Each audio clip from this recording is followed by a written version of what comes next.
It's FA Cup quarter-final time. Wembley Stadium awaits 4 of the 8 teams that are going to be competing in the biggest domestic cup trophy in England this weekend. Hey guys, welcome to the channel. Welcome to another video. Yes, today's video is going to be the FA Cup preview, the predictions video that we're doing for the FA Cup games that are set to take place this weekend. We've obviously got 4 huge games coming up as Wembley awaits these teams. Once again, I'll reiterate my annoyance and grievance at the FA Cup for this. Why, oh why does Wembley have to play host to the FA Cup semi-finals? Why not a neutral stadium if you must? Why do we have to go through this every single year? It takes away so much of the shine and magic away from the FA Cup that it's ridiculous. But either way, rant over. We've got 4 games to get into in which we're going to be talking about, analysing, and obviously giving predictions on as to which of the 4 teams that will make it into the semi-finals for this season's competition. Before we get into all of that though, I would like to remind you to please like the video and also subscribe if you're new. Both things always and very greatly appreciated. Get involved in the comment section as well. Let me know your thoughts, your comments, opinions. But most of all, of course, this is a predictions video. So get involved with your predictions down below as to who you see getting through to the semi-finals this weekend. Do you see some David versus Goliath encounters that will see David win? Or do you think Goliath will take charge and head his way into the semi-finals? Let me know all of your thoughts and comments and everything else in the comment section down below. I'm sure it'll make for great interesting reading. Otherwise, let's get on with the video. Let's talk all about the predictions. And first and foremost, we have got Wolverhampton Wanderers with a massive opportunity to get into a semi-final of the FA Cup as they take on Coventry. And I've gone with a 3-1 victory for Wolves. Now, Wolves obviously go into this still as the heavy favourites right off the bat, obviously being the Premier League team. I'd love to say that there might be a bit of a shock here, but at the end of the day, I think this is a fantastic opportunity for Wolves. I think this is a fantastic opportunity for Wolves to get through to an FA Cup semi-final, and it will be a massive testament to what Gary O'Neill has done this season at Wolves, having been thrown right into the deep end right at the beginning of the season, right days before the ball was even kicked to kick off the campaign, should I add. It'll be a fantastic opportunity for Wolves to get into the semi-final, a fantastic opportunity for Gary O'Neill to really sort of highlight this season as a big one for not just his career, but for the fantastic work and job that he's done at Wolves. Of course, it represents a good opportunity for Coventry as well. Coventry aren't here without obviously being on some sort of merit, but you would strongly suspect in this sort of David versus Goliath, for the Goliath in this situation to, of course, get the job done. And like I say, with Wolves being at home as well, I think it'll be big. Coventry can go into this game with no fear. They can go into this game not expected to go through, so maybe the pressure will be lifted off them slightly. But it still could be a good opportunity to produce a massive shock in this competition and go through to the semi-finals of this competition. It's a massive game for both of these sides, a very good opportunity for both of these sides, but one that I am backing Wolves to produce in, and to produce a comfortable 3-1 victory when all is said and done. Next, we're moving on to Manchester City against Newcastle, an all Premier League encounter, this one. Look, I want to say Newcastle get through. I think it will be something that they can hang their season on. It hasn't been the best of seasons by Eddie Howe's side. It hasn't been exactly the same kind of season that it was last season for Eddie Howe and his men. And I would love to say that maybe they could salvage something with a trip to Wembley this season in the FA Cup. But unfortunately, I cannot. Newcastle are not playing particularly great right now. They're in very inconsistent form, and I know that this is a cup game and things can happen in cup games that are different to a league situation, and I know all it takes is for one time for you guys to turn up in a week or 2 weeks or 3 weeks or 4 weeks, however long it is between cup games, to turn up in these kind of one-off games and obviously produce in the big moments. And obviously Manchester City aren't exactly playing at their best either, so maybe they could fancy their chances of maybe trying to catch Pep Guardiola's side on an off day. But in saying that, City they have to go through here. They're facing Newcastle, I think, a decent time. Like I say, they're not exactly playing their best football themselves, but I would strongly suspect against a weakened Newcastle, a Newcastle that are inconsistent, a Newcastle that are seemingly tired above anything else. I think this will be all City's for the taking, and I think they'll obviously rectify their performance that they displayed against Liverpool, in which they were very fortunate to come away with a point. They'll rectify that. They'll go into this cup competition, a different competition with no fear, and they'll just absolutely, in my opinion, just put Newcastle to the sword in this one. Won't be completely one-sided, but at the same time, I feel like the scoreline may show that obviously City were just more clinical on the day, and that is exactly how I expect it to be. City just being more clinical on the day. Should be an intriguing game by all standards and all encounters. We know how City will set up to play. Newcastle's job will just be to hit them on the counter-attack, and I'm pretty sure that they'll have the capabilities of doing that. Whether or not they can take their chances or not is another story. So I've gone with City to get through, make it into the semi-final to the competition, as normally we would expect from this Manchester City side. And then from there, who knows what the future will hold in terms of who they'll get in the semi-final, and of course then who awaits them in the final when that day comes. But yeah, City to win. I'm expecting the likes of Erling Haaland to show his clinicalness again. I know he's had a pretty rough few weeks, but I'm expecting Haaland to have some sort of say in this. Phil Foden, I expect him to dazzle his magic that he wasn't able to produce at Anfield last week. So I'm expecting some of City's big-time players to once again show their mettle in this game.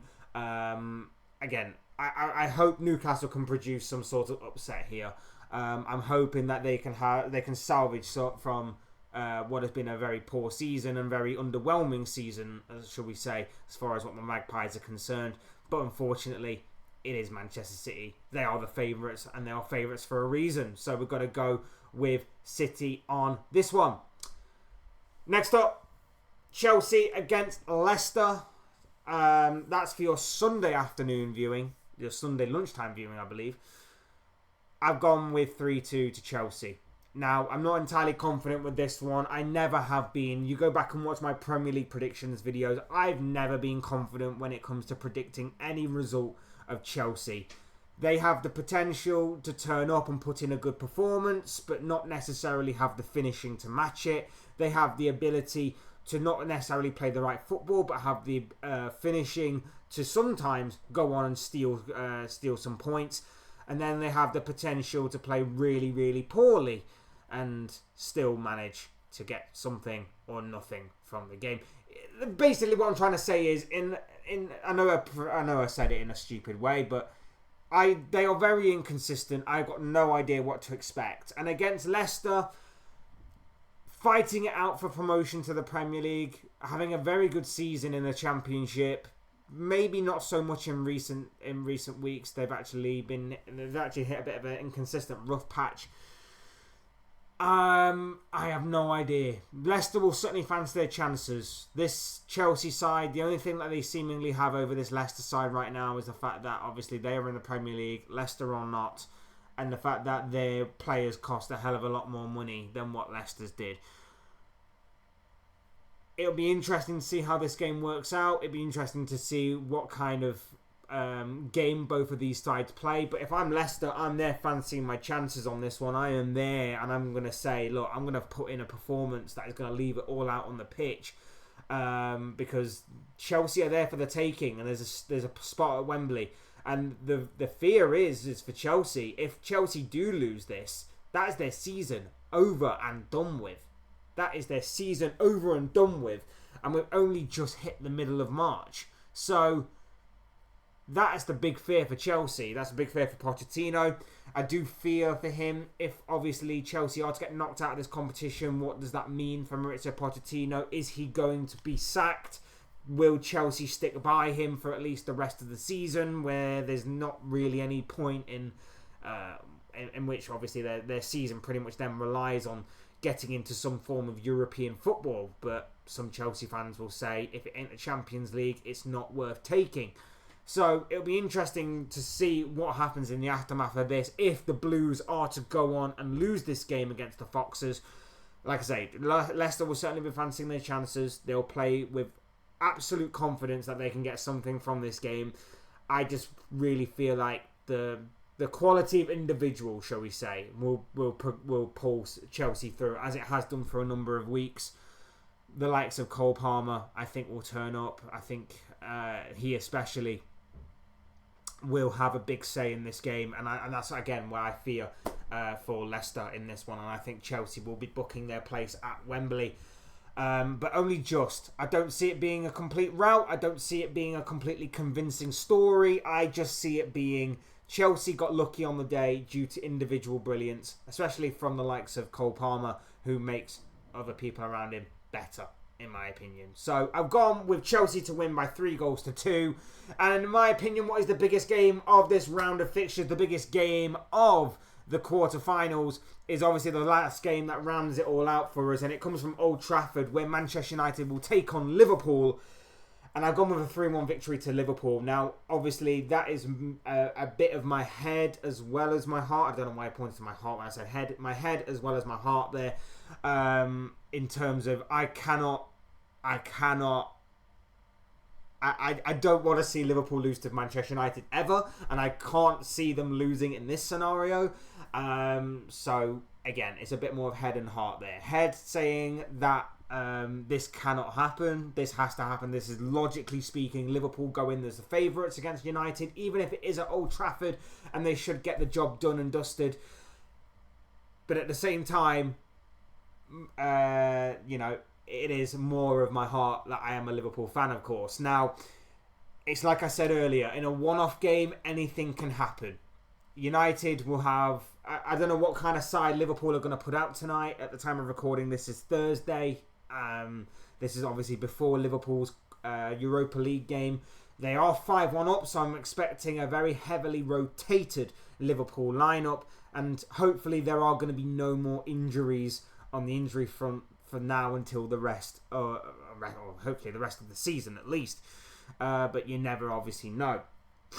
In a one-off game, anything can happen. United may fancy their chances of winning something, particularly when they're at home. And if they put in the sort of level of defensive discipline that they did when these two teams met earlier on in the season in the Premier League, they may have a chance. Because if Rasmus Højlund is back for Manchester United, if they do have an informed Bruno Fernandes who is looking interested, then of course individual brilliance, Marcus Rashford included, could prevail for Manchester United, and which is why I have obviously given them a goal in this one, because I feel like on the counter-attack they can certainly hurt Liverpool, who are not exactly watertight defensively. However, Liverpool should go into this all guns are blazing. They should go into this one. There's no game for a couple of weeks. I know that there's international duty and everything, but it is a massive grudge match. It's a massive rivalry game against Manchester United, and we are away from home. I say we go to that ground and we wipe the floor with them. We embarrass them in their back garden, and we end and finish their season right there and then. We finish their season right there and then, and they're done. They are done. They've only got to play for a Champions League place, which one of Villa and Tottenham should be able to possess if it is going to go down to the top 4 and not the top 5. They are playing for Europa League football at best.